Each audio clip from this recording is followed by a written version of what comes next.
आज की कहानी है पूस की रात, जिसके राइटर हैं मुंशी प्रेमचंद। और ये भी कहानी मानसरोवर भाग 1 से ली हुई है।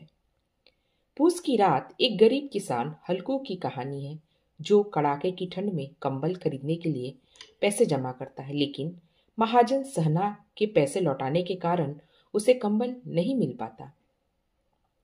कहानी हल्कू के संघर्ष, गरीबी, सामाजिक शोषण का मार्मिक चित्रण करती है, जिसमें वो खेती बाड़ी और मजदूरी के बावजूद कर चुकाने और ठंड से बचने में असमर्थ है।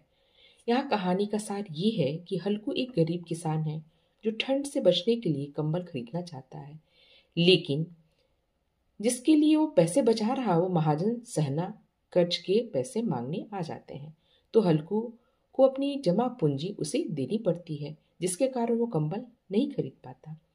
यहाँ मुख्य पात्र है हल्कू और उसकी पत्नी मुन्नी, जो गरीबी और समाज के शोषण से जूझते हैं। हल्कू का पालतू कुत्ता जबरा भी कहानी में एक महत्वपूर्ण भूमिका निभा रहा है।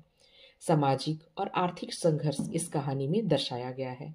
ये कहानी ग्रामीण भारत के किसानों की दयनीय स्थिति को दर्शाती है, जहां वे कड़ी मेहनत के बाद भी कर्ज और गरीबी के दुष्चक्र से बाहर निकल ही नहीं पाते हैं।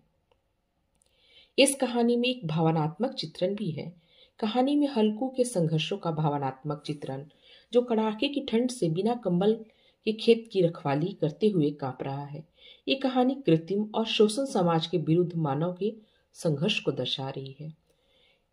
यहाँ कहानी में ग्रामीण जीवन को दर्शाने के लिए सरल, सीधी और यथार्थवादी भाषा का प्रयोग किया गया है, जिसमें देशज और बोलचाल के शब्दों का भी प्रयोग किया गया है।